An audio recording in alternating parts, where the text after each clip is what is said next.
শফিকুর রহমানের bullet proof গাড়ি লাগে না। উনি জনতার মানুষ, উনি জনগণের সাথে রাজপথে হাঁটেন। জনতার সাথে হাত মিলান, বুকে বুক মিলান।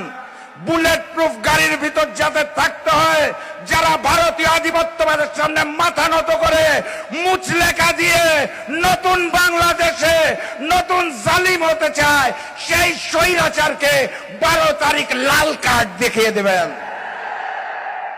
বক্তব্য দীর্ঘায়িত করার সুযোগ নাই। 12 তারিখ গণভোটে হাকে জয়যুক্ত করতে হবে।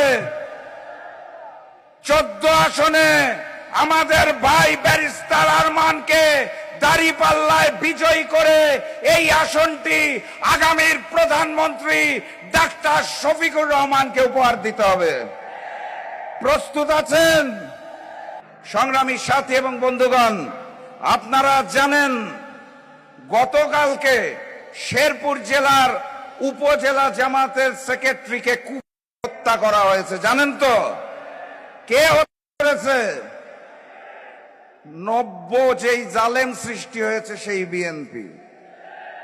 সেই বিএনপির নির্বাচনী পরিচালনা কমিটি কিছুক্ষণ আগে প্রেস কনফারেন্স করে বলেছে শেরপুরের ঘটনার সুষ্ঠু তদন্ত করতে হবে। সুষ্ঠু তদন্ত যদি করা হয় তাহলে আপনারা আর বাংলাদেশে থাকতে পারবেন না। তখন স্লোগান হবে সুষ্ঠু তদন্তের পর দিল্লি নয়, পিন্ডি নয়, সবার আগে লন্ডন। সংগ্রামী সাথী এবং বন্ধুগণ, তারা বেঁচে রয়েছে মিথ্যাচারের উপরে।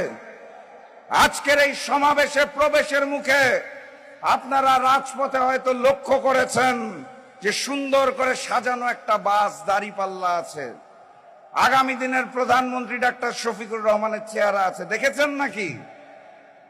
তারা প্রচার করছে এই বাস নাকি ওই লন্ডন থেকে আগত মুফতি তারেক রহমানের দেখা দেখি জামাতে বানাতে হয়েছে।